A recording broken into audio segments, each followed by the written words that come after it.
Radio on the Pro Football Central Radio Network. I am one of your hosts, Aaron Freeman, joined by my co-host, Scott Karasik. And today we are welcoming on CJ Goodwin, the Atlanta Falcons cornerback. Welcome back to the show, CJ. We're going to talk quite a bit about what's going on with your career. We're going to talk about the Atlanta Falcons, all that type of stuff. So welcome back to the show, CJ.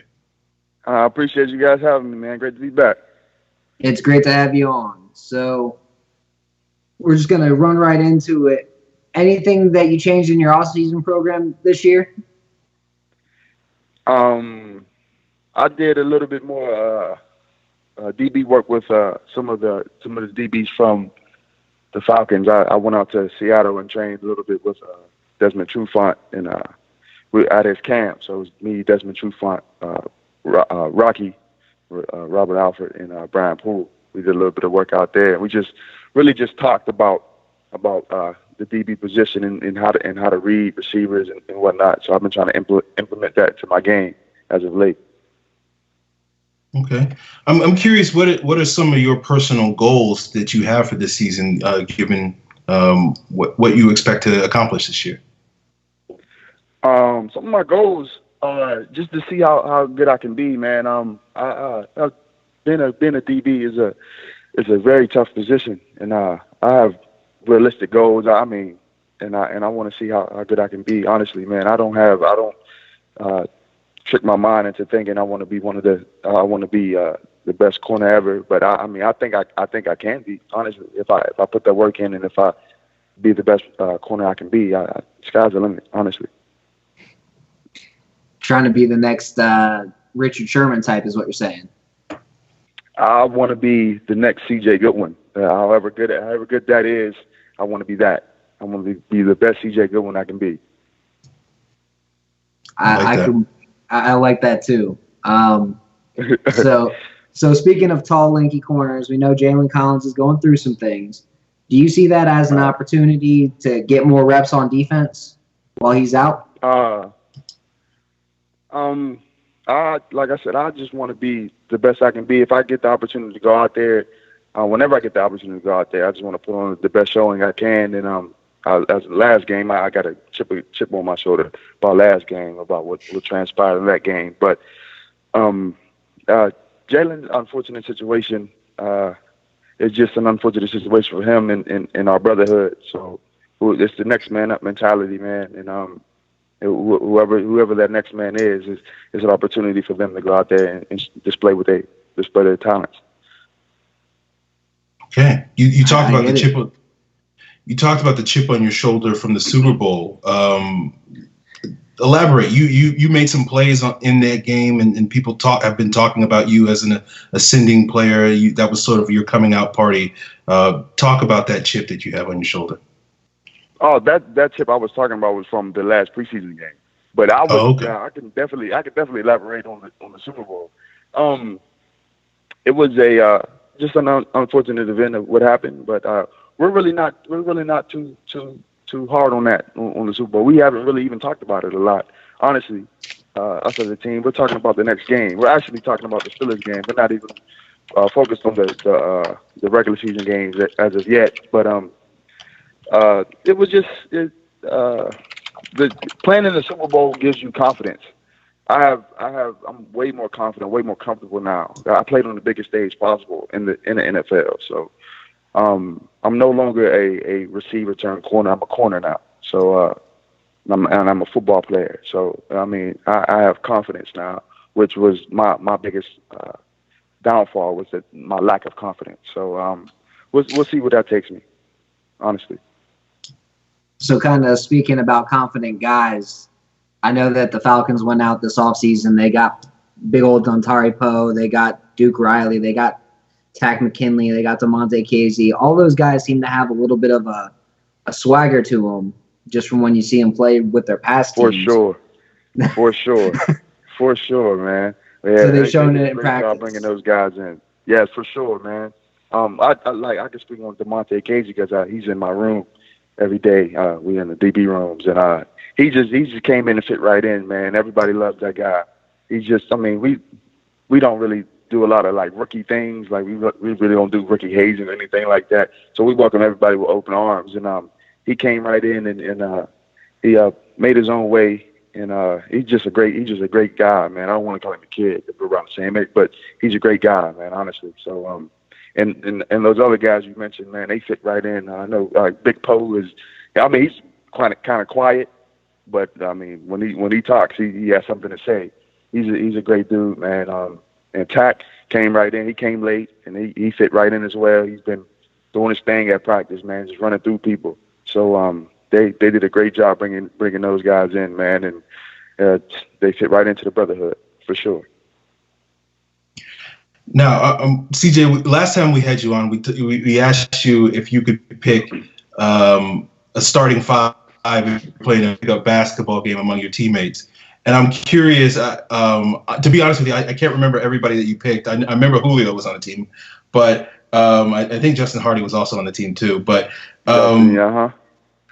and I'm wondering if any of the new guys that the team has brought in this offseason, would you think about putting them on your starting five? Yeah, I definitely want to revamp my starting five too, now that I think about it. So, yeah, but I know Casey talks big stuff about playing basketball, man. He's a funny guy, man. And I think the way he moves, he seems like he can play. So I'm going to put Casey on there. I don't know if Poe can play, but I know he can move and he's huge. So I might want to put him out there too. I still got Tree. Yeah. I'm just imagining Poe as a center out there, man. Yeah, man. Nobody's going to move that guy. So he's just going to push everybody around. He's a big bully on the team. So, yeah, Poe's going to be out there. Yeah, I mean, I honestly think if we had like a NFL basketball league, well, we would win, the Falcons in basketball. And it's kind of like hands down. So if the league wants to do that, man, the Falcons want to be in it. Okay. Well, I guess we'll get a letter writing campaign over to Roger Goodell, see what he can get started, baby. Yeah, we should do that, man. If there's money involved, the NFL is probably gonna be with it, man. I'm just imagining over here Taylor Gabriel's like a Spud Webb type, just like all 5'7" of them, just like jumping around and then like randomly running through and dunking. Like freak athlete. He actually told me he couldn't play basketball, but he's a freak athlete, so he'll be a good addition. A lot of those guys can't. A lot of those basketball is a different type of. It's like a finesse sport. A lot of those guys are more straight line. I mean, he's a freak athlete. I'm not gonna call him just straight line speed, but you got to be able to dribble and shoot and all that. I'm not the best shooter, but I got a little bit of game, honestly. Okay, all right. Now you talked about you guys don't really do the rookie hazing thing. I'm curious, do you do anything to the rookies? No, not our room definitely doesn't. They got to bring in snacks. They got to just fill the cupboard up with snacks in our room. I think that's what everybody does, honestly. All the positions just fill up snacks. We don't do anything like that, man. It's a brotherhood. It really is. I mean, I actually treated my little brother way worse than we treat these rookies. So, yeah, they're pretty good, man. Yeah, I mean, it makes it more comfortable though. You don't have to look over your shoulder and is my car going to be filled with peanuts or nah? We don't do any of that, man. So, what's your favorite snack? I'm sorry, what'd you say? What's your favorite snack? What do you get mad at the rookies if they don't put in the cupboard? We need some like Laffy Taffies. We definitely need those, and they've been getting a lot of chocolate. And they've been stacking us up with Snickers. So we definitely have to have Snickers in there, Laffy Taffies, and a lot of those guys like the Twizzlers. So we got to have those in there too. But they've been doing a good job. Some of that, they got so much stuff that a lot of it is stale now, honestly.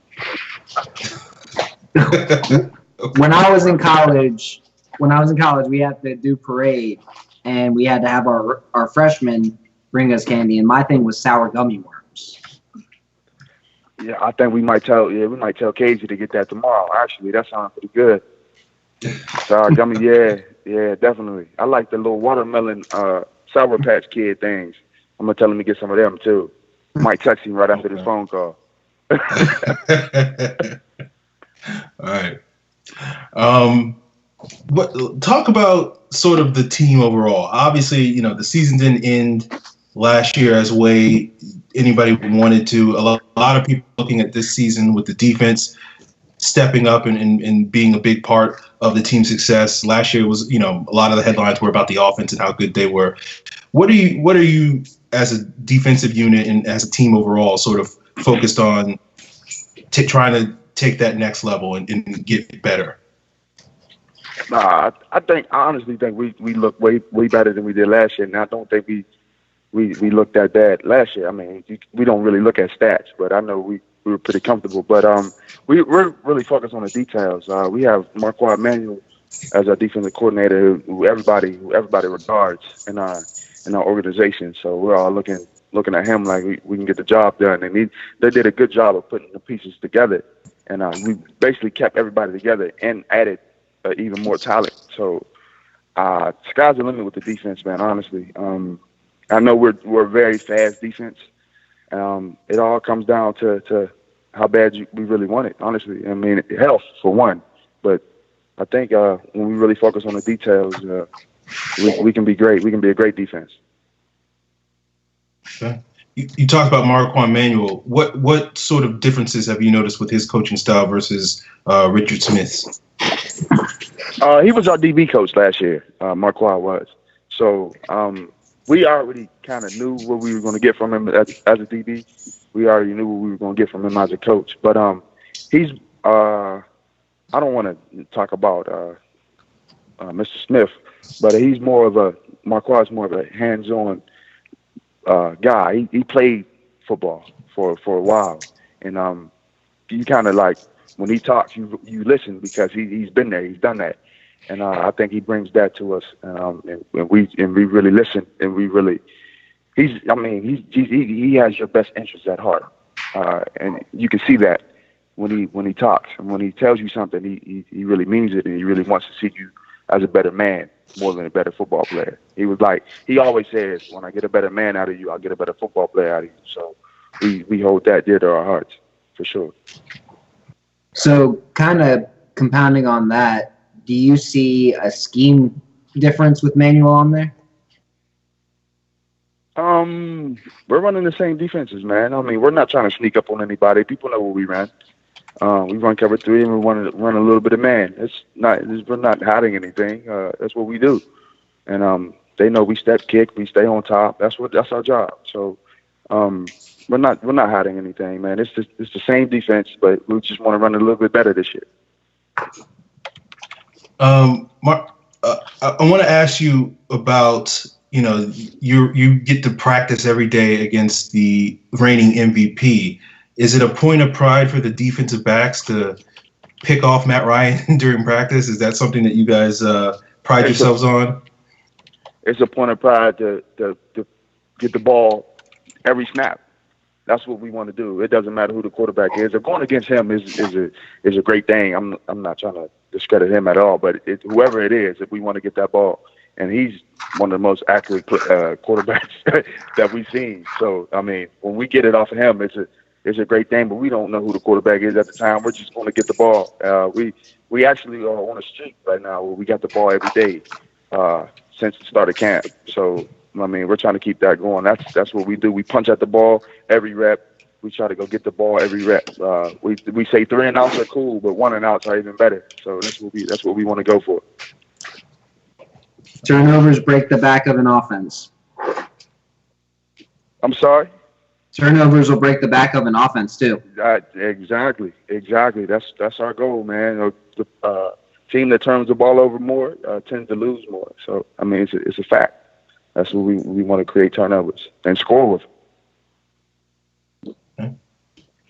Well, CJ, I know you said that you got a chip on your shoulder from last week's preseason game. I'm assuming that your goal is to take one to the house this week. So if you do, are we going to get a special touchdown celebration that everybody that's listening to this show will be able to recognize? Absolutely not, man. I'm sorry. I'm not that type of guy. I'm going to hand the ball to the ref, but point at my family because I know that I got a lot of people going to be at this game. and I'm gonna walk back to the huddle and celebrate with my team. So I mean, I'm gonna just do my job, man. I'm blessed to be in this situation. I'm not trying to be no superhero. I'm not trying to be famous or anything. I just love playing the game. So hand the ball to the ref and go celebrate with my teammates, with my brothers. Okay. All right. Well, that's the best way of ending it, CJ. Is there anything that you want to plug? Any shout outs you want to give out to anybody out there in the world? Just my family, man. West Virginia. I'm a West Virginian all day, for sure. And just all the people that support us, honestly, and you guys, I appreciate it. All right, man. Well, we hope to get you back on soon, and it was fun talking with you again. You're always a great time. I appreciate it, man. Thank you. All right, man. We love having you on. All right, my man. I appreciate it. Thank you again. You guys be good. Definitely. All right, now.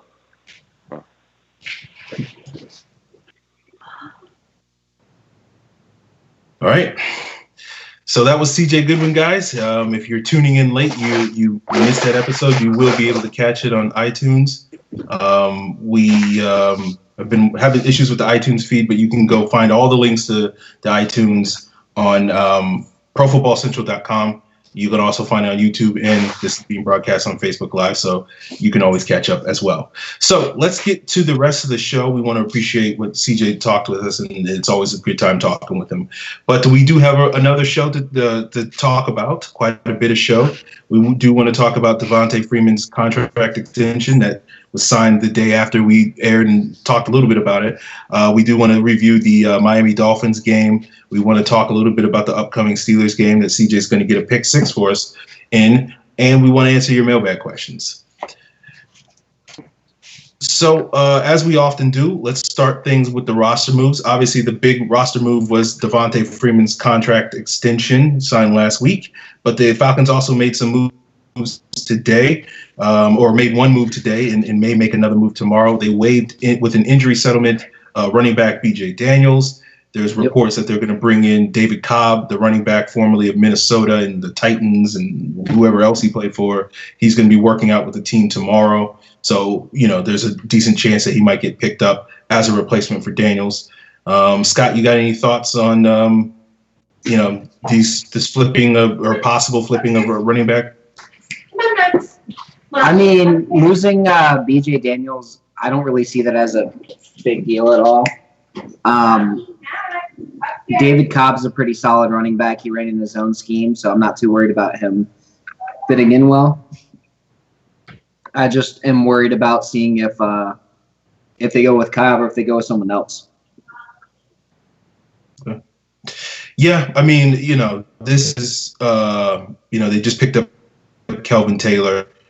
If they pick up Cobb, it'll certainly bolster the competition at that running back position. It was a shame that we didn't get to see B.J. Daniels play running back. He was formerly a wide receiver, formerly a quarterback before that, and he's sort of been moved all around throughout his NFL career. And maybe the hope was that he would find a place at the running back position. Unfortunately, he got hurt. That sort of derailed that possibility. So hopefully he'll recover from that and will be able to continue his NFL career potentially elsewhere or whatnot. But in the meantime, if that means David Cobb coming to the Falcons, and that'll work, or some other running back. I remember when Cobb came out, I was a fan of his. I thought he would be successful in Tennessee. He wasn't particularly successful there. So maybe the Falcons will be able to figure out a way to turn it around. Who knows? Okay. Yeah. David Cobb, I don't think we're really worried about anything with him. Yeah. This is probably a pretty safe assumption. So let's talk Devontae's contract. We talked a little bit about it on the last show, and it actually got done probably within 8 hours of us talking about it. Mm-hmm. So that's usually how things go. And, the deal was a 5-year, $41 million deal in new money. We got $22 million guaranteed. What are your thoughts on the deal that Devontae signed, Scott? I loved it. I thought it was the right deal. It just made too much sense. I mean, yeah, it's 5 years, $41 million, but when you look at the structure, it's really not that much until years 3, 4, and 5 of the extension. Those first 3 years, you can get out. I mean, yeah, you got to pay him that big signing bonus, and you got to pay him a couple different things, but I'm okay with it. Like, the Falcons will get away with having a very good running back as their starter for at least the next 3 years, and then when Davante's 28 or 29 or 30, that's when they have to ask themselves, oh, is he still Devontae Freeman, or is he, shell of what he was? But I think the next 3 years are in a perfect space. And I think after that, they've got 3 more years that are just ridiculous. Yeah, I mean, it's essentially a 3-year contract, a 2-year extension should keep him on the roster through 2019, and hopefully he'll continue to play at a level over the next 3 seasons that we've grown accustomed to over the last 2, where he's been the most productive running back in the NFL if you measure yards from scrimmage, both rushing and receiving yards. And hopefully that trend will continue. We've talked a bit in the past about whether it's a smart decision to pay running backs, but the great thing about Devontae Freeman is he's so young that when that deal reaches that point 3 years from now where the team will have to make it maybe reassess sort of if they can give him a new deal or move on or maybe restructure it or whatever, he'll only be 27 years old. So he'll still be, inching closer to the end of his prime with regards to running backs, which is usually between like 25 and 28. But, there still may be very reasonable possibility that, he'll still be a top end running back and we'll want to keep him around, and we'll see how Tevin Coleman develops. We'll see how Brian Hill develops. Maybe even Teron Ward's still around by that point. So, it really sort of solidifies the Falcons running back position for several years now. We know Devontae's not going anywhere for at least 3 years. We know Tevin Coleman's not going anywhere for at least 2 years. Teron Ward, assuming he makes the team, is probably not going anywhere for another 2 years. Brian Hill's not going anywhere for 4 years. So the Falcons really do have a lot of great depth at that running back position, and making sure that Devontae is happy is not a bad thing. So I'm with you on that. It's a great deal for the Falcons. Yeah, I mean, and you got Devontae Freeman locked up long term. I mean, which is great. The only question that you really have is if Tevin Coleman continues to perform, do you have to replace him, or are you going to be lucky enough to re-sign him even for a couple of years short term? Yeah. I mean, that's the question, and we'll only find out as we watch the team over the next couple of years. So it will be something to keep an eye on. It's a good problem to have. Like, if we get to a point in 2 years when Tevin Coleman's a free agent and we're like, we really want to re-sign him, that that usually means that good things have happened to the Falcons running game in the time since. So we'll cross that bridge when we get to it. But I'm definitely looking forward to having the league's best running back duo for at least another 2 more years. Yeah, I can't complain. All right, let's talk about that Miami Dolphin game that CJ is apparently still upset about. The Falcons did not win that game. They lost 23-20. They blew a lead, as some might say. I'm sorry, guys, that was a low blow. The probably the most interesting stat from that game was that they had 2 one-handed interceptions. Usually you don't even get 1 interception, but you get 2 one-handed interceptions. That's a pretty impressive stat with the defense. Those came from Devondre Campbell and Jarnor Jones. We saw the starters play about a series and a half. Most of the guys played about 8 to 10 plays. Some guys like Matt Ryan and other, like Brian Poole only played like 2 snaps, I think. So some guys played less than 5 snaps. So we didn't get to see a whole lot of the starters. We'll probably see a little bit more of them this week. But for the most part, it was good. At least the starting offense scored in their one real drive, and the starting defense, when all the starters were out there, forced a 3 and out. Granted, it was a pretty vanilla game plan for Miami, who just basically ran the ball on 5 of their first 7 plays, but given that the Falcons' run defense wasn't great last season, the fact that they could sort of stand up and hold them and not get pushed around there, that's a positive sign, as much as you can take out of the season. I agree. It was also nice to see the offense just come right out and do well, especially the right guard position. I thought both Ben Garland and Wes Schweitzer did well.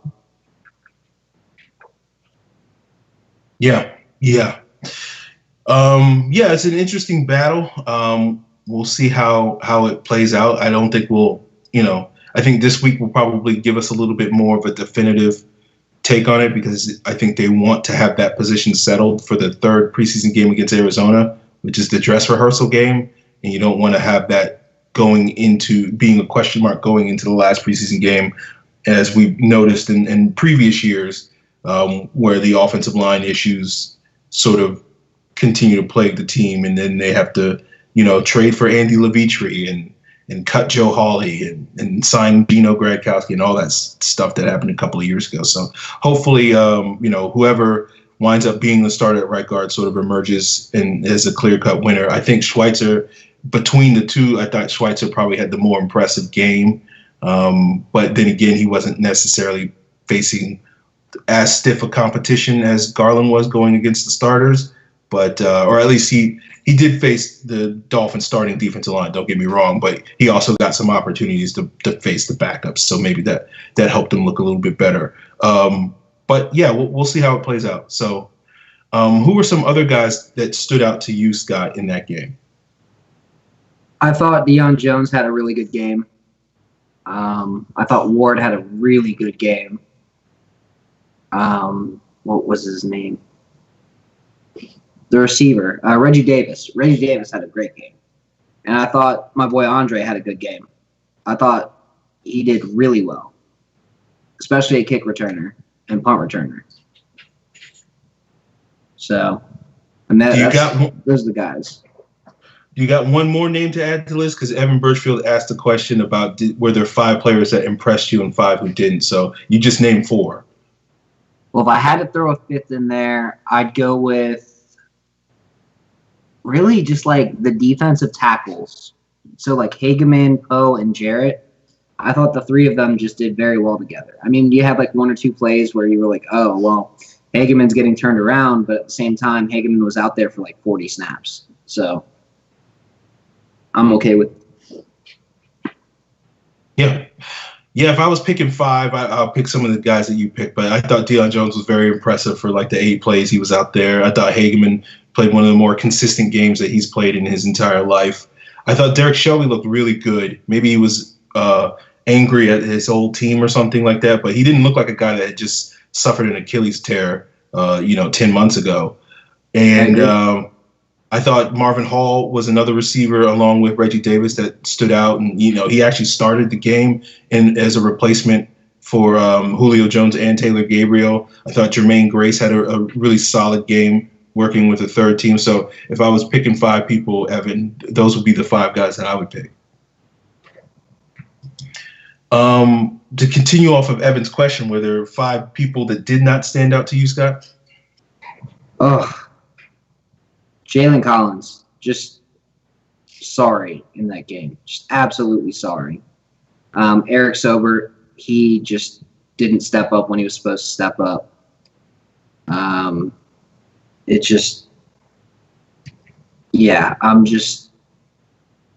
just trying to think of like all the different guys. I mean, there's so many guys that had bad days. Like you could list every single backup offensive lineman.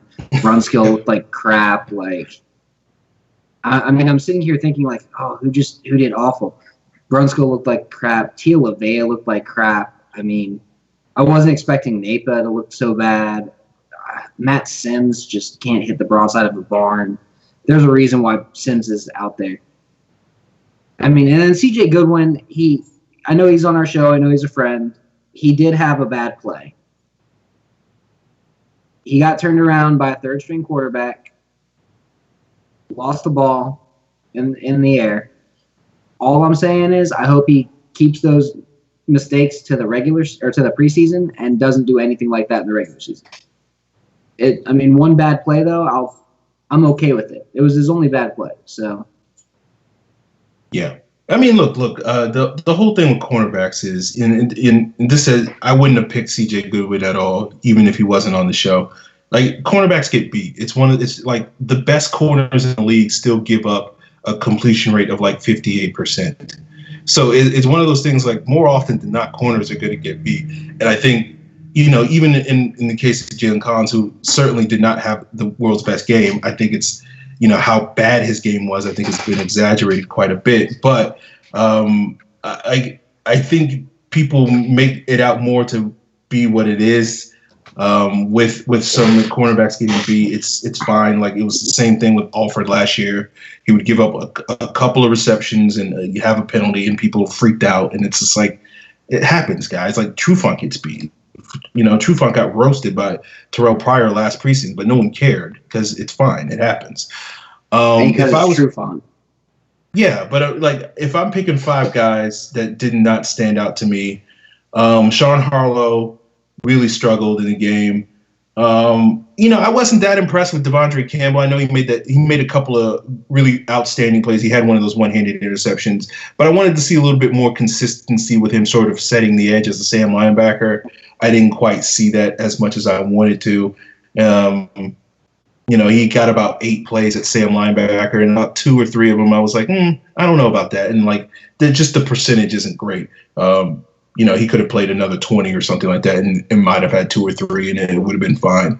Kamal Ishmael, I thought he sort of didn't look as natural at linebacker as I was hoping to see him coming out now as he's a full-time linebacker. But that's not necessarily something where he'll have some time to figure it out.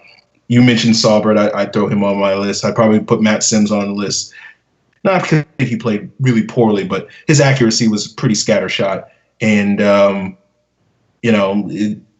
if I'm I can't. It's hard for me to pick like undrafted rookies or guys that we call can't. Whatnot, because you don't have expectations for him. Like TJ Lavea, he did not play well. That's fair, but he just got moved to the position. I would not expect a guy 7 days at a new position switch to be able to play well. That would have been the most amazing thing I would have seen had he done so. So So I can't be too harsh on some of these guys, but Harlow probably was the main guy that sort of really stood out to me as being a little bit disappointing, I guess. We got a question from Leovani Lasada. He asked about the team needs to cut Jalen Collins now. Do you agree? Nah, wait till after 10 weeks. If he's got a roster spot still, if the Falcons still need him, keep him on it. If they don't, then don't even worry about it and cut him. If Goodwin and Poole and Kazee and all these guys are just playing out of their minds and you don't need Jalen Collins, cut him. But now, keep him on the roster. He's not going to count you a spot. Yeah, I'm the same way. We'll see what happens with Jalen Collins. We'll see what happens with the rest of the cornerback depth. There's really no value to cutting him now other than just sending a message that I think has already been sent. You're not sending a message when you cut. We talked about this on last week's show. I don't think you're really sending a message if you cut a player that's suspended. It's just oh yeah, everybody else on the team knows not to get suspended or else. They already knew that. You didn't need to cut them in order to send that message. But I think you keep Jalen Collins around at least to November 20th when he can come off a suspension, and then you make your decision then. And, if the rest of the cornerbacks step up and you feel like Jalen Collins is dead weight at that point, then you cut him. If you feel like you might need him because the other cornerbacks didn't quite play up to what you expected them to, then you keep him. That simple. All right. What else do we got on deck? Evan Birchfield asks, after seeing the last game, do you see any weaknesses in our depth? Offensive line, really. Outside of whoever loses between Garland and Schweitzer, I don't trust a single offensive lineman. And then I'd say probably, that's really it. Like offensive linemen. Everywhere else, I'm comfortable. Like, I think cornerback, the Falcons have a lot of good cornerbacks. They're good there. I think at safety, they're fine.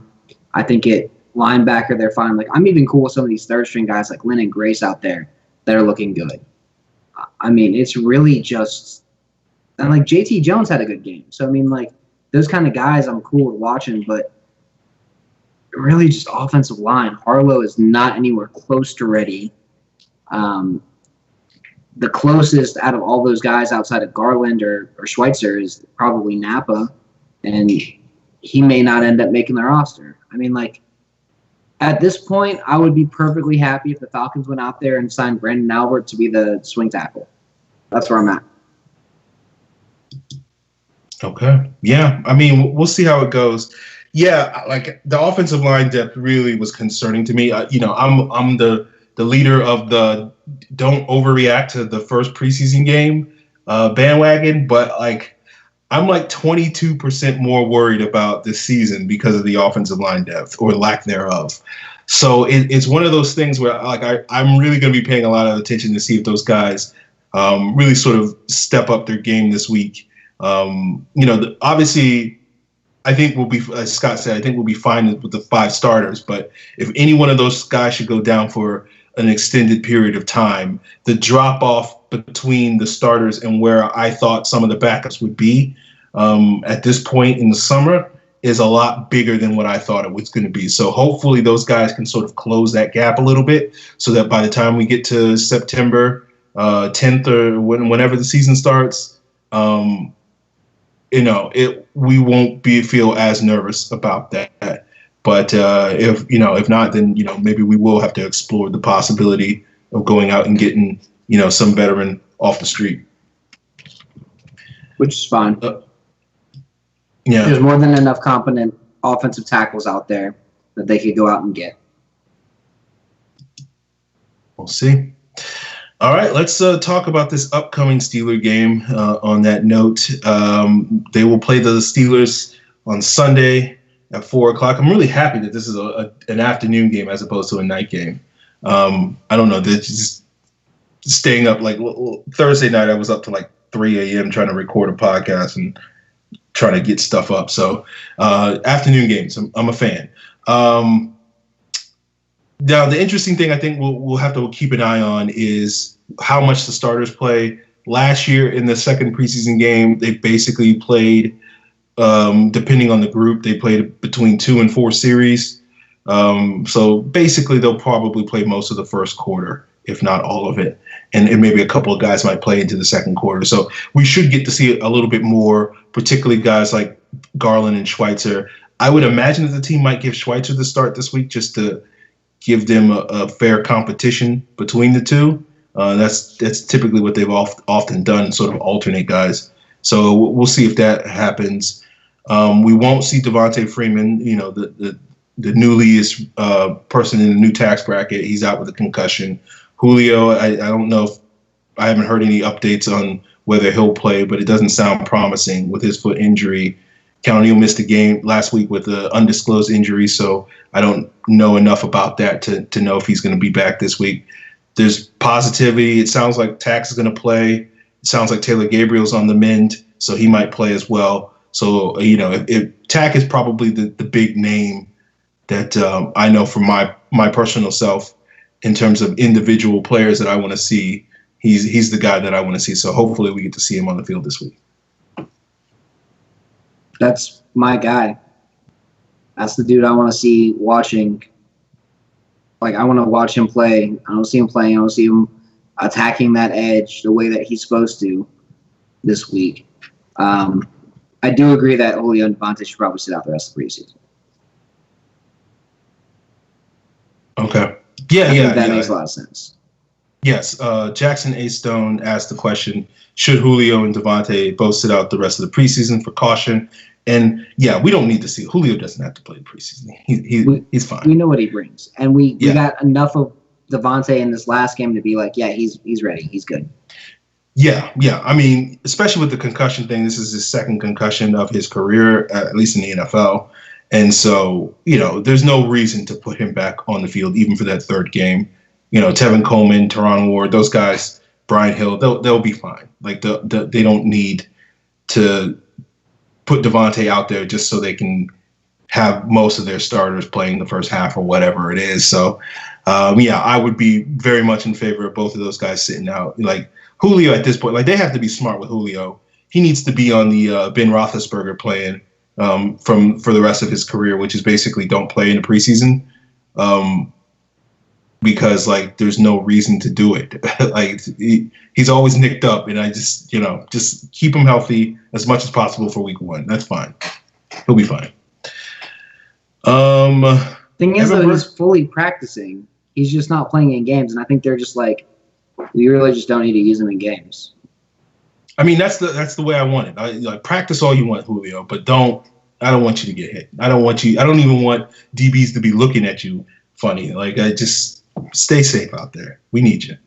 Evan Birchfield asks, is there anyone you're looking forward to getting a second look at in the Pittsburgh game? I mean, pretty much the whole team. I want to see how everybody does. I want to see how Schweitzer does against Garland. I want to see how McKinley and, Brooks Reed act up. I want to see how Upshaw's doing in his new role as strong side defensive end. He looked good as a strong side end. He looked like he provided pass rush that Tyson Jackson didn't. I mean, I like what the Falcons have. And then wide receiver 6 is wide open. Let me see Reggie Davis. Let me see Marvin Hall. Let me see Dobley. Let me see Nick Williams. And I just want to throw this out there. When we saw Dobley catching the balls out there wearing number 16, it was throwing me off so hard. I kept thinking, man, when did Justin Hardy get to be 6'5"? Holy crap, this dude's big. So yeah, there's my thought on that. Like, why couldn't Hardy just keep his number? Yeah, the first preseason game was always rough, trying to figure out who's who. Like, who's that? Like, who's 14? Is that Justin Hardy? Who's 43 making all these plays that Aaron should already talk to me about, but I didn't pay attention? Everybody talked about Grace, but I thought Lynn played way better. Okay.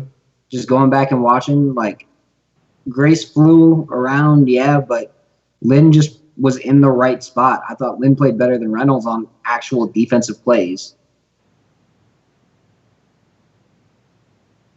All right. What else? Oh, okay. I think the battles are going to be interesting, and it's a pretty, like, the back end of the roster, I think, is pretty competitive. It's, obviously the right guard position. I think the strong side defensive end. I think Shelby may be able to make a move on Courtney Upshaw there. But for the most part, it's more sort of the back end of the roster where we're going to see some competition. Second look guys, I do want to see Sean Harlow. I do want to see that second unit offensive line really step up. Trying to think who else. Yeah, I mean that's the main thing. It's like tack and the offensive line. Those are the two position groups that I'm really paying attention to. I think most of the other stuff will work itself out. I'm not in any rush to see anybody else need to come out of the gates this week. They the cornerback depth, the wide receiver depth, like the wide receiver position is not going to get settled. That's 6 wide receivers. That's the 4th preseason game. Like, whoever ends up, catching the most passes in that game is probably going to be the 6th wide receiver. So, like, even if those guys do step up this week, it's going to be a while before we figure that out. Same thing, potentially with the offensive line, but hopefully I want to see those guys play better before that game. Lee at Lee122078, I guess that's his birthday. He asks, are the Falcons really going to practice squad a kicker, and which practice squad player will get poached by another team? I don't see why they wouldn't practice squad a kicker. I think Mike Myers is a hell of a kicker, and we saw it the other day, and he's just doing really well. I mean, Mike Myers as a kicker when Matt Bryant finally retires, like, why not do something like that? What's the worst that can happen? Someone poaches him. Oh no, you poached a kicker. Guys I could see on the practice squad. I was impressed with Quincy Maje. I wasn't expecting him to be great. Actually, I wasn't expecting him to be good because I didn't think he was very good at Georgia, but he flew around out there. He looked good. He looked like he learned from Marquand Manuel. I liked what I saw from, Jermaine Grace. I think he'd be a good practice squad player. I think Jatarius Jones would be a good practice squad player. I wouldn't be shocked to see Renew as a practice squad player as both a running back and a fullback. Probably Torgerson because Sims doesn't have any eligibility left. A couple of these guys, like at tight end, we've got Alex Gray, but we could easily see someone like Darian Griswold get that spot. I mean, the practice squad is going to be a bunch of guys who show out in that fourth preseason game. That's really what's going to happen. They're going to be like, all right, well, we're not going to play Julio Jones, Mohamed Sanu. We're not playing any of our starting offensive linemen or Ben Garland or Wes Schweitzer. We're not playing, Hooper, Ryan, Freeman, Coleman, or Renew, whoever wins the fullback job. We're not playing like pretty much anybody on the defensive line except for the true backups. So you're going to see like Chris Odom, Martin Affetti, Joe Villano, and Tanila Tupu play a shit ton of snaps that game. Linebackers that game will probably be like Leroy Reynolds, Josh Keys, and Jack Lynn, and Jermaine Grace the whole game. So, I mean, we're not going to see a lot of these guys in that fourth game. We won't see Duke Riley or Deion Jones or Campbell or Alford or Allen. We're not going to see any of those guys in that game. So we're going to see all these backups out there playing, and we're going to see what they really got. Okay. And whoever ends up not making the team is going to end up on the practice squad. And is anybody going to get poached? Probably not. When was the last time a Falcons player got poached? I want to say it was a D tackle. Joey Boo. I can't even say his name. I can never say his name. Yeah. Yeah, he got poached, I think. Yeah. And now I think he's going to start for the Redskins. Which is crazy. Yeah. We'll see how Meyer goes. He got off to a good start. The issue that the Falcons going to have, I think, with keeping Meyer is probably he might get poached just because teams are, there's always bad kickers in the league, as fans of the Tampa Bay Buccaneers are well know about. So it's one of those things where there may be a team that's having a current competition right now at their kicker spot, and none of those guys sort of step up and win that job, and they might look over at Mike Meyer and say, hey, that guy looked pretty good. Why don't we pick him up? So, if that happens, then good for Mike Meyer. As long as it's not a team that we're playing this year, as long as he's, or if it is, then he's terrible in that game, then that's fine. Like, I wish him to best. But, yeah, we'll see how it plays out. All right, we got a couple more mailbag questions. The first one comes from Ryan O'Brien. He says, the most overhyped Falcons player, Brian Hill, Kerry Meyer, or Speedy Reedy? I would say Hill by a mile. The Falcon fan hype train is crazy. I don't understand what this hype train is. I mean, everybody's thinking Hill is like the third running back this year and then maybe eventually replaces Stephen Coleman. Like, what's this hype train? He's a rookie, and it was his first preseason game, and he came from a gap scheme, and he moved to a zone scheme. Let's all just chill out for a second on all sorts of hype for anybody. Let's get through all 4 preseason games before we make any sort of, like, true designation.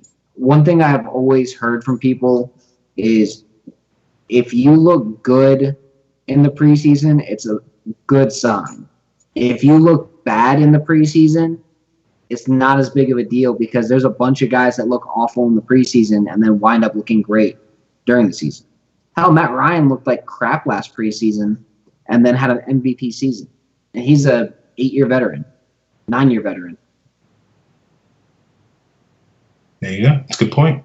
Yeah, like, I would agree, Ryan. I think the Falcon fan hype train is crazy. I'm constantly attacking it, but in this case, like I don't remember people hyping up Brian Hill all that much. Like I know there was a lot of people talking about him being like the short yardage running back when we drafted him, but I think that was just people not really knowing what they were talking about because like there was no way that the Falcons were going to take Devontae Freeman or Tevin Coleman off the field for a third running back, especially a fifth-round running back. So that was just, I guess, that's the crazy hype train or whatever. But other than that, like I didn't hear a whole lot of hype for Brian Hill. So, like, to me, he's probably the least hype player that you just mentioned. I know, but maybe I'm running in the wrong Falcon fan circles, which I would say if I'm not hearing a whole lot of Brian Hill hype, I would say I'm running in the right circles, but I would pick Speedy Reedy is definitely the most overhyped Falcons player. Like, oh my God, I've never seen so much. Like, no offense to Taylor Gabriel, who I love, but there's never been more hype for a 5'8" receiver than I've ever seen for Speedy Reedy. Like we wanted Speedy Reedy to become the player Taylor Gabriel is, yes. But it's one of those things like that. I didn't think that was going to happen. And then, like, people were talking about how great and wonderful he was, and he's with the Bucs now, I think, or whatever. Kerry Meyer was a player that was overhyped as well, but it doesn't feel like his hype was like it was just people like, oh, he catches passes, and like people thinking that meant something, but like he didn't get open. So it's like, yeah, you can catch everything, but if you don't get open, who cares? So I don't feel like his hype train was run away like it was with Bernard Reedy. So, I don't think the Hill hype has been nearly that bad. Like the Duke Riley hype was way more than Brian Hill, and I don't mean that like Duke Riley failed to live up to anything. I thought he played well, but it was like people were talking about him like he was going to be like Deion Jones, like defensive rookie of the year. And maybe he will be. Like, I have no idea. Like Scott said, who knows at this point? But, he certainly didn't come out of the gates like, they're not going to be building a statue to him in downtown Atlanta anytime soon based off of his first preseason game. So we'll see how it goes. All right. Evan Birchfield asks, Andre Roberts looked very good in the return game. Has he locked up the role or is it too early? It's his to lose. So as long as he continues to just look, I mean, he didn't even have to do what he did this last game. He just has to look like an average NFL returner, and he'll win the job because he's got the experience on both ends, on both kick and punt returns. They'll give him the job on both spots. And because he's very reliable and doesn't fumble the ball. At least not as much as, like, Devin Hester would. Yeah, I mean, Scott's right. It's his to lose. Like, he would have to, like, basically fumble a bunch to probably lose it. Or one of these other guys basically would have to just take two to the house between now and the end of the preseason to really sort of make it a competition. But, we'll see how it goes. Like that, this is why we always say it's too early to judge, even though we're sitting up here judging after one game. So it's his to lose. I would be surprised if he lost it, just because he is a pretty competent, if not inconsistent guy. So it's not as if he's known for muffing a whole bunch of Eric Weems almost never muffed kicks. So technically everybody muffs more than Eric Weems, but I think Roberts generally is on the positive side in terms of not muffing kicks and whatnot. So he should be fine. He's only had 4 fumbles in his 7-year career. Yeah. And they were all after catches. And since his 3rd year, he's only had 1 fumble. So, I mean, he's very big on ball security. I'm not worried about that with Andre. Yeah. Yeah. Same here. Terrell Powell at Struggle Proof, he's asked, do you think any of the new wideouts can have an impact on the team this year? I would love to have a lot more weapons. I mean, I really don't. I think the Falcons wideouts are basically going to be the top 4 guys that we had last year. And, maybe a little bit of Andre Robertson there doing exactly what Aldrick Robinson did. But more or less it's going to be Julio, Sanu, Gabriel, and then a little bit of Justin Hardy in there.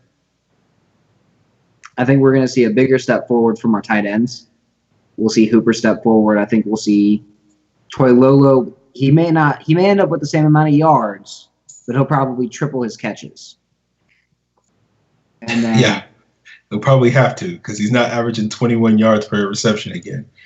Yeah, but I think he could average like 9. 7? I think he could average like 9. Okay. I mean, like, catch that 6-yard in and then fall forward, and there's 9 yards right there. Like, okay. Dude's 7 foot tall. That's what's going to happen. But no, seriously, I think if we saw Levine Toilolo catch 30 passes for 250 yards, not a single soul on this fan base would be surprised to see that happen this year. And if we saw Austin Hooper get, 50 catches for 500 yards, no one would be shocked at something like that. Okay. Yeah, I agree with Scott. This is a weird episode because Scott and I are agreeing way more than normal. I guess that's the preseason for you. Yeah. I wouldn't expect the 6 wide receiver to really do much on the team. I would assume if we do keep 6, which I don't think is right now, I wouldn't bet on it right now. But again, that's why we got 3 more games to go, so we'll figure it out. I think they'll probably be inactive this year. I think the only real scenario that I can sort of imagine someone that the 6 wide receiver is going to play any amount of significant reps is if for some reason CJ Goodwin winds up being the nickel cornerback. I say some reason like that's like impossible. I don't mean it like that. Sorry, CJ. If he winds up being the nickel cornerback and the Falcons need a new gunner, and then they would put either like Reggie Davis or Marvin Hall as the gunner. And then because they wind up taking 2 kicks back this preseason, then they say, you know what, we'll just have RJ Roberts play offense and we'll have one of these guys return kicks for us. And then that would be the only way that I could see them having an impact as a returner and covering and being on special teams coverage. Like being on offense, like you would have to have a bunch of injuries at wide receiver, which I don't think anybody wants to see before you would get to the 6th receiver being a significant component in the offense. Like I don't necessarily I know Sarkisian's probably going to run more multi-wide receiver sets than probably Shanahan did because like literally almost no team in the league other than I think Buffalo ran less than the Falcons last year. But like I don't think we're going to start seeing this team going 4 wide receivers all that much. So like if you have 3 healthy receivers and basically so the only way the 6 wide receiver would be one of the top 3 is if 3 guys got hurt. So I don't see that happening. So I don't necessarily imagine much of a scenario where whoever that 6th guy is, whether it's Davis or Hall or Doble or somebody else, is going to make a huge impact this year other than maybe on special teams. Jonathan Nowicki at Front Row John asks, is Hooper going to take a step forward that we need from him this – well, sorry, I can't read. Is Hooper going to take that step forward that we need him to this year? How many more years can Moneyman Bryant keep kicking for? I do think that Hooper is going to take that step forward. The question is, how big of a step is it going to be? I think he could end up being that 50-catch, 650-yard guy if all the stars align and he does start picking apart defenses the way he did in the Super Bowl. They didn't have a match for him. They kept putting Chung on him. He kept using his body, positioning, and just getting around it, and he did a great job in the Super Bowl. If he can play every game like it's that Super Bowl and just continue to get better from there, Atlanta's got a very good tight end on his hands. They don't have like a Gronkowski type monster, but they'll have like a Zach Ertz type guy. And I feel like that's all they really need right now when you've got Sanu and Gabriel and Julio and Coleman and Freeman and, all these different options on offense. If he could be a Zach Ertz type, that's perfectly fine. That's all you really need. Yeah, I mean, yeah, it depends on what you mean by step forward. Like he's going to take a step forward. It's just question like, do you mean like is he going to be considered like one of the 10 best tight ends in the league? I think I wouldn't go that far. I think maybe in 2018. I think now that a year of working with Matt Ryan and understanding like Tony Gonzalez when he came to Atlanta. I know he was very productive because he's Tony Gonzalez, but like him and Matt Ryan weren't really on the same page through that first season. It was just kind of Matt Ryan just forcing him a bunch of passes to him, and eventually because Tony would catch a whole bunch of them. So he would get targeted like 10, 12 times, and he would catch like 7 or 8 of them. But they had to build that rapport, and Tony Gonzalez is a pro's pro. So I think Hooper's going to take a little bit of time before he gets to that level where we're talking about him as one of the best tight ends in the league. I think he's capable of doing it. I don't have him on that Gronkowski, Jordan Reed type of level. I think he can be on that Kyle Rudolph, Zach Ertz type of level, which is not, far from the top. So like, I think he can take a step forward. I think his biggest issue is going to be the fact that he's got to, at least from a production standpoint, is that he's going to have to compete for balls. Like, Julio Jones is going to be super productive as long as he's on the field. It sounds like the Falcons want to get Sanu more involved in the offense than they did at times last year and have more games where he's, like that Green Bay game or like that playoff game against Seattle where he's a regular part of the offense as opposed to an afterthought for, 2 or 3 quarters. Obviously, I think Taylor Gabriel is going to see a big increase in his reps. So obviously, they're not going to do that without trying to use him. You have Tevin Coleman. You can use him in the passing game. Devontae Freeman's an asset in the passing game. You also have Justin Hardy, who's sort of just like waiting for his opportunity. He's certainly capable of doing that. And you have a veteran player in Andre Roberts. So to me, the biggest obstacle for Hooper isn't himself. It's the fact that he's playing with such a talented supporting cast that it's going to be some games, I think, similar to what Sanu went through last year, where he just might only see like 2 targets or something like that. And it's not because he's not good enough to get more. It's just because if Taylor Gabriel is going to be roasting Malcolm Butler and, Leotis McKelvin and these types of dudes, why not throw him the ball? Because he's got the potential to take it to the distance. I think where Hooper is going to make an impact, at least from a production standpoint, is potentially in the red zone. I think he could be, the second fiddle maybe to Julio Jones if Julio sees a lot more red zone targets than he's seen in the past. But then again, you also have Sanu, who's a solid red zone option as well. So it's I don't expect the monster production year from Austin Hooper. It's not that he's capable, but if he puts up huge numbers, I think it's because there were injuries that moved players out of the way for him to be able to be more a focal point of the offense. I think we want to see Hooper be productive, but I think if he's too productive, that means something has gone wrong in terms of what these other guys are doing. So, don't necessarily go out and spend that 3rd round fantasy draft pick on Austin Hooper. I don't know if you really want that to happen. So we'll see. Okay. Jim at Jim41288 asks, what's the best guess at the available swing tackles at the final cutdown or possibly before a late draft pick, aka this year's Compton? So like a couple names to look out for are guys like Adrian Waddle, maybe like a Sean Hickey, Matt McCants wouldn't be a bad name to throw out there. Jake Rogers, that name keeps popping up every year. Yeah. Bruno Giacomini is a guy who could be available. Let's see. I'm just going through rosters right now. Sam Tevy could be one of those guys that's a shocking cut, but is a better fit here than he was in San Diego. Denver Kirkland could be a guy who's available.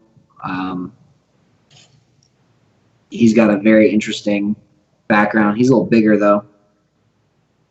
I mean, there's not really a lot of guys that you're expecting to be available that are actually good. But you could see someone on a team like, and I hate saying this, like New Orleans, like Bryce Harris. He could get cut, and he knows the scheme, and he'd fit right in, and he'd be fine.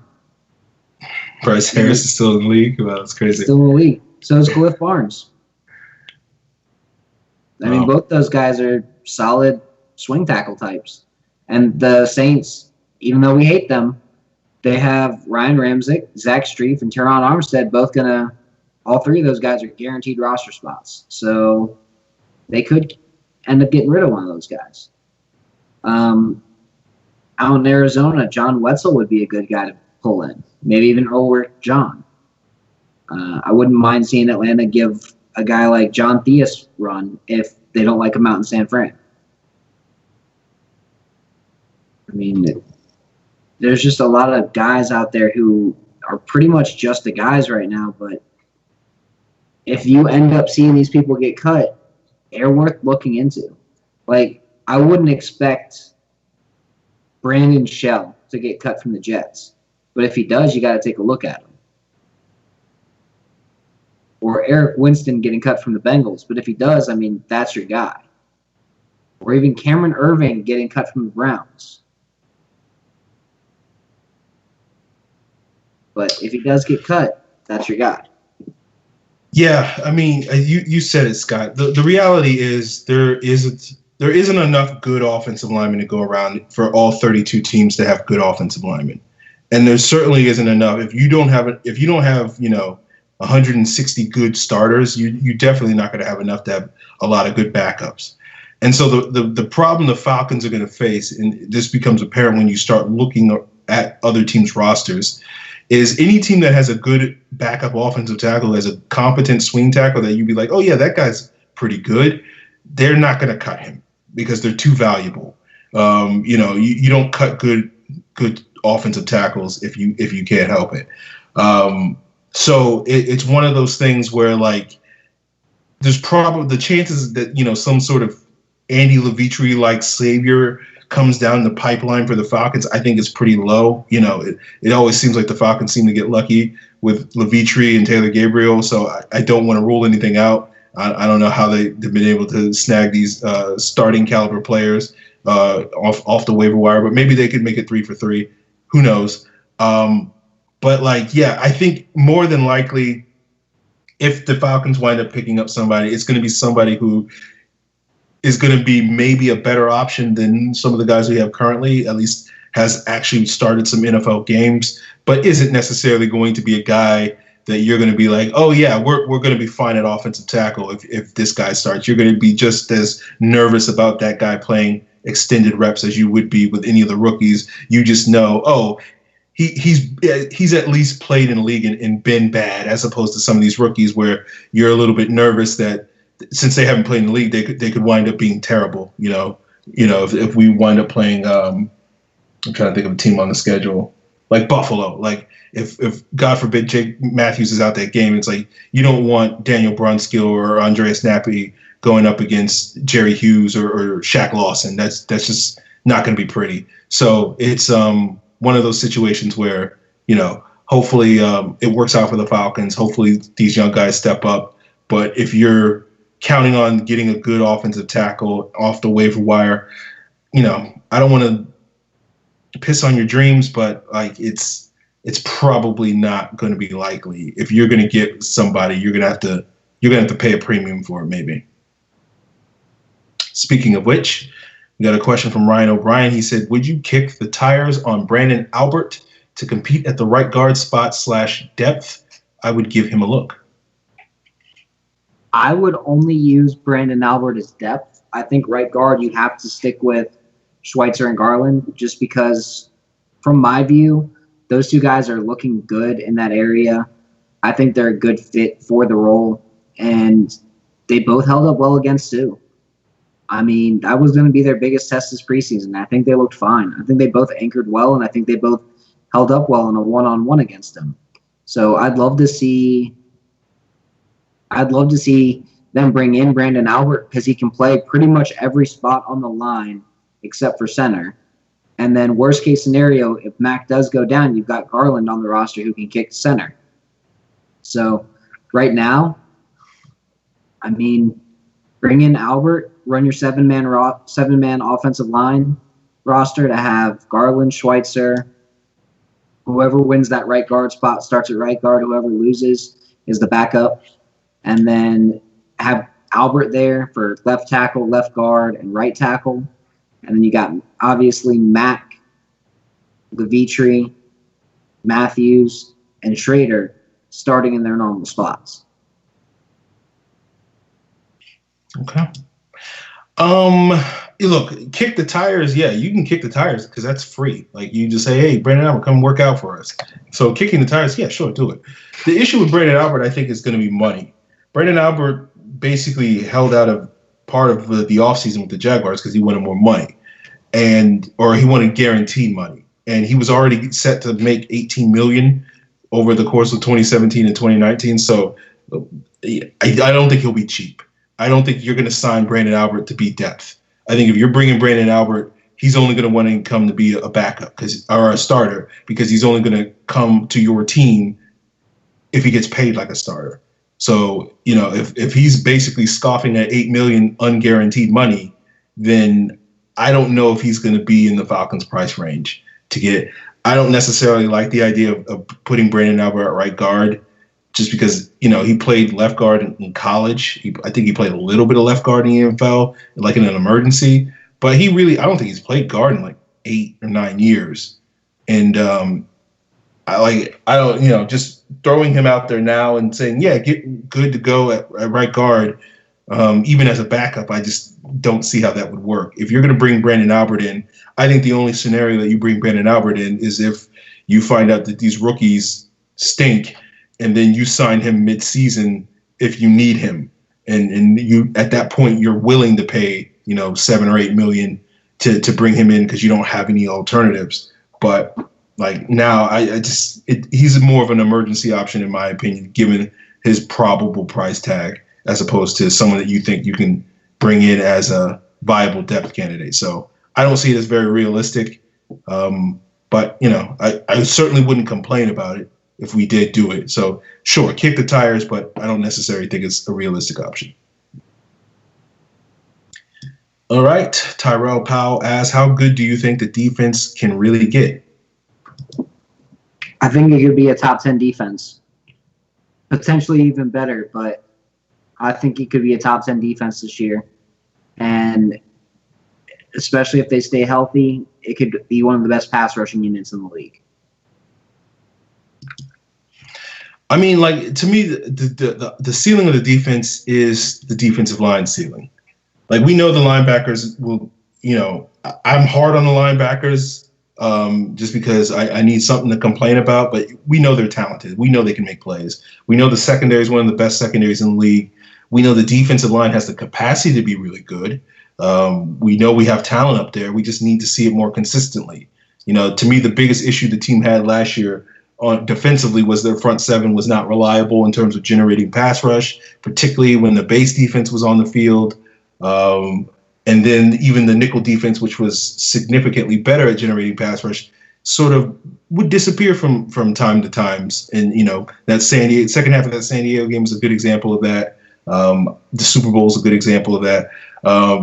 So it's one of those things where we need to see more consistency from the defensive line. I think if the defensive line is stout and people are talking about this defensive line as one of the 10 best defensive lines in the league, I don't necessarily know if they're going to be on the level as, say, a Philadelphia or a Minnesota or a Giants. But if they can be like a notch below that, then I think this defense does have the potential to be a top 10 unit in terms of its ability to make plays. They might be a bit of a bend but don't break type of defense, just because I think the offense is going to be good enough to put up points, and they're going to let teams move the ball against them because they're going to throw the ball a lot. That same thing we saw last year.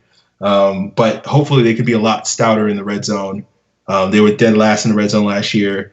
I expect Poe's going to be a huge addition to sort of beef up the red zone defense. You go back and watch him last year, even in a relatively down season for Dontari Poe, he was standout in the red zone snaps. He would save himself, given maybe some of his conditioning issues, but he'll be better conditioned this year, so we should see him make plays all over the place. So I think there's a lot of reason to be excited about the defense, at least their ceiling.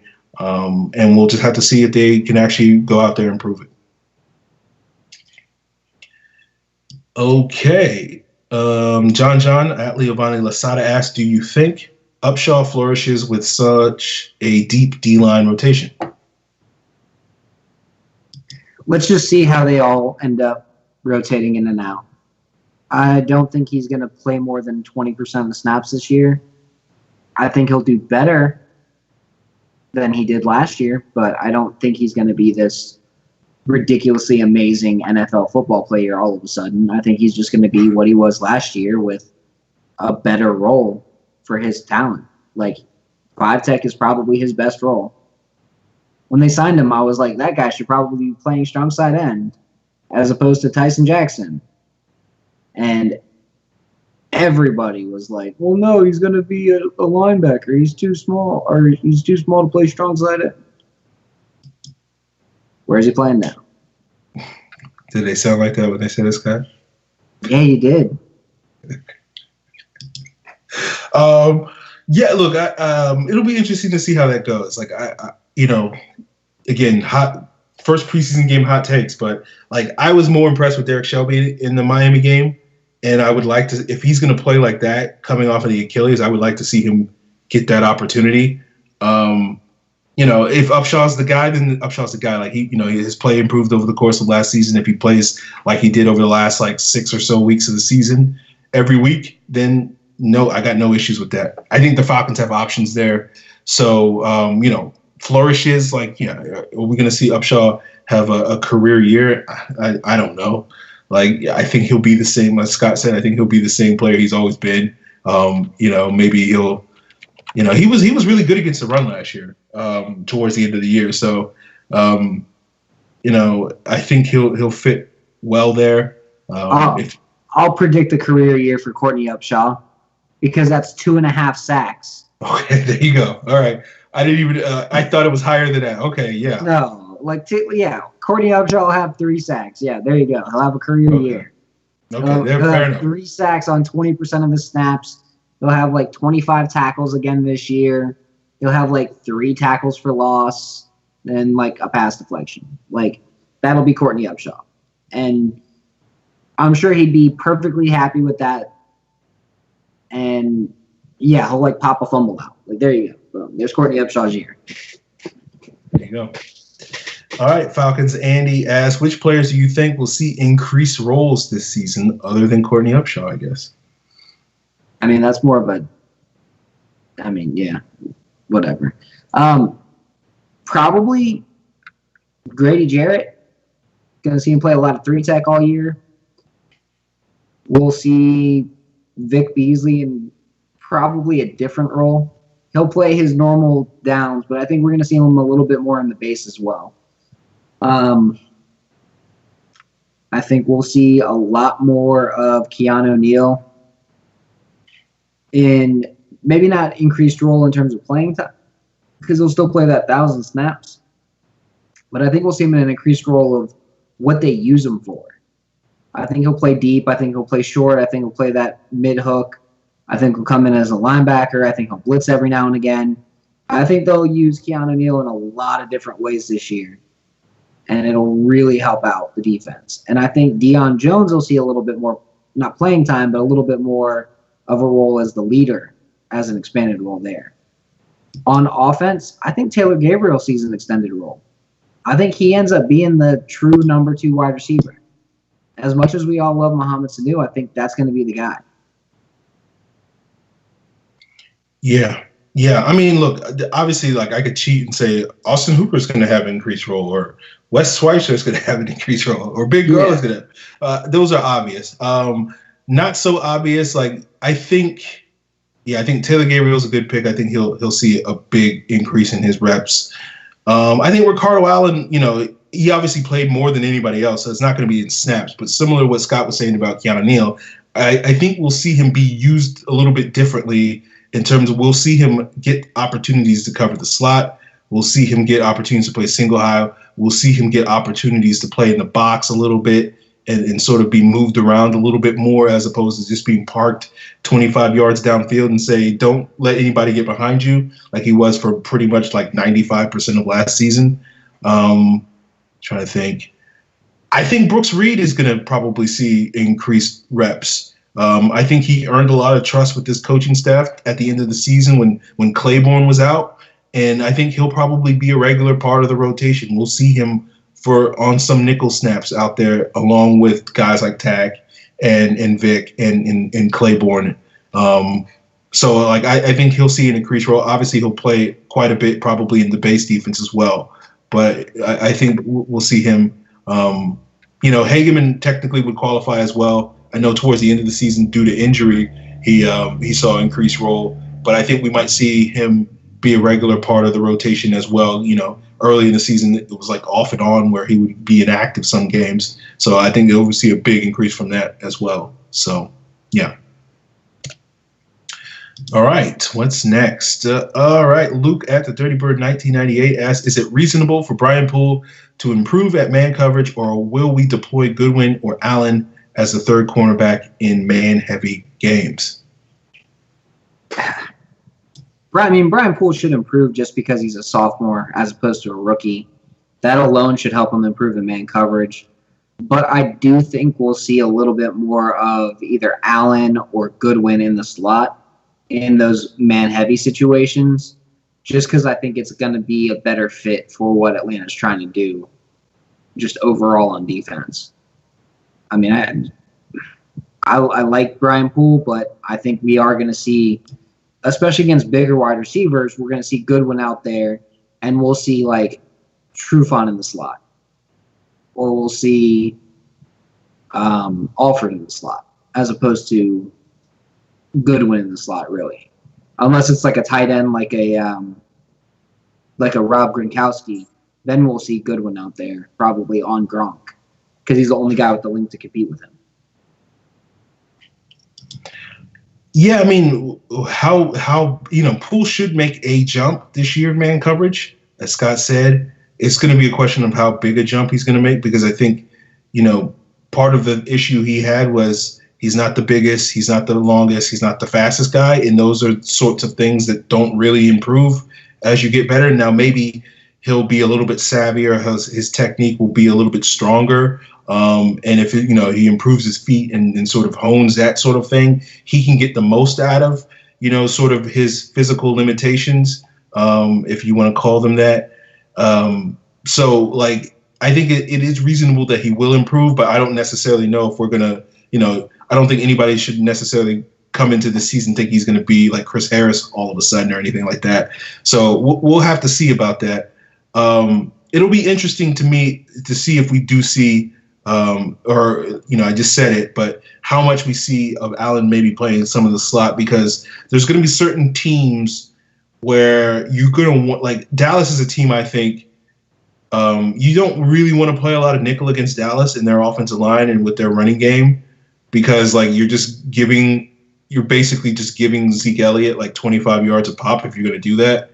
You're basically saying, Keanu Neal, if you don't tackle Zeke Elliott, he's going for 25 yards every time he touches the ball. So I think when you play a team like Dallas, you do want to play a healthy amount of base defense, but Dallas does play a healthy amount of 3 wide receiver sets. So I do think you're going to have some opportunities to sort of move Allen in the slot so that he might cover a guy like Cole Beasley there, as opposed to going to your normal nickel and putting Brian Poole out there or whoever it is. So like I do think there are certain matchups where you could see a lot of Allen, or a healthy amount of Allen, not necessarily like 40 plays or anything like that, but maybe like 10 plays here, where you might see Ricardo Allen play some slot, and I think that Dallas game might be one of them. So we'll see. Falcons Andy asks, I asked Falcons fans, that's me, about this on Twitter previously. But does Collins' suspension further increase the possibility of more 3 safety sets? Oh yeah.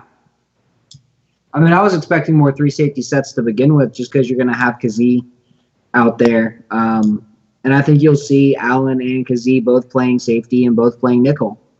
I think that was why they drafted Kazee in the 5th round.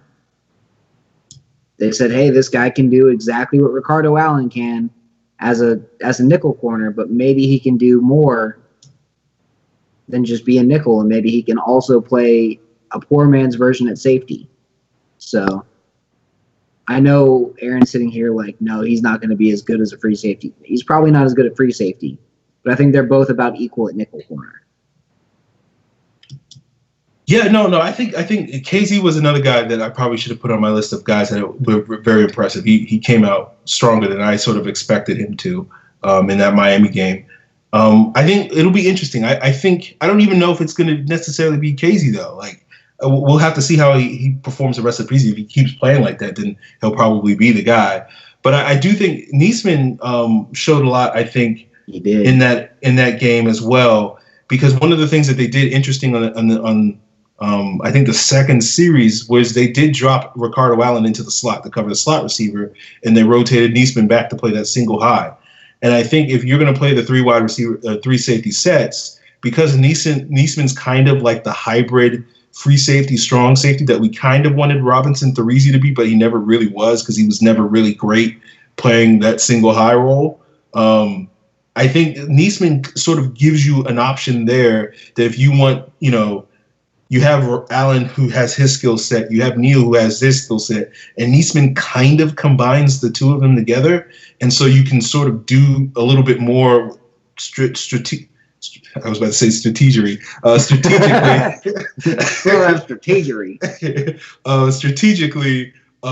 with how you can use those guys because they're a little bit more interchangeable if Niesman's that third guy. So I think he's a guy to keep an eye on. In that sort of, if he is that guy, then I think that only makes the Falcons' depth at that position even stronger.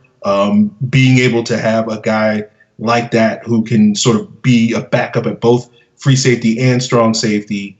And then you also have on top of that KZ as well. So I think it opens the door. The Collins suspension opens the door for the team to be able to use more three safety sets. And we'll have to see. Like we may get to the season and we'll be like, oh yeah, Brian Poole's great. Like any questions about Brian Poole, and we just like, why would you take Brian Poole off the field to put a safety out there?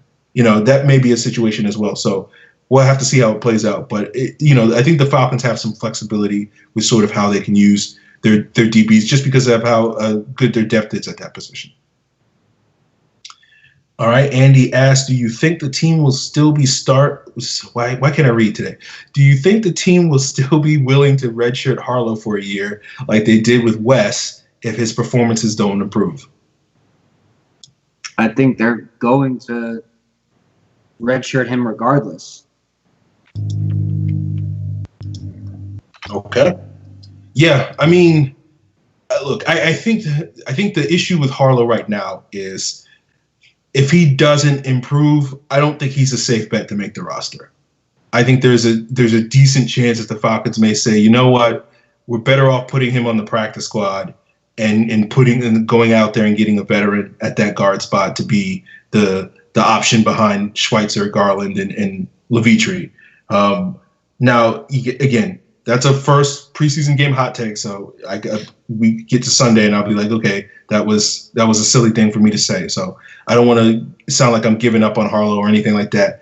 So I think that's really the concern. I think in terms of him being, I don't think he was ever going to be in the mix as a starter or anything like that unless he just came out and was like the best fourth round guard ever drafted or something like that, like the next TJ Lang, and I don't even know if TJ Lang did much as a rookie, but so I don't think the plans have really changed all that much as of yet. All right. John asks, does Kyle Shanahan make it as a head coach? This time around, no. I don't think so. I think he's going to have a lot of chances in San Francisco. But I think after 5 years where they don't break a 7-9 record, I think they'll let him go after that. I don't think he has his quarterback now. I don't think he'll have it next year. I don't think he'll have it his third year. I don't think he'll ever have it. So it'll be interesting. Look, I think the answer to this question, Scott alluded to it. It's really about the quarterback position, right? You can you can have a nice little run in the NFL as a head coach if you have a competent to good quarterback.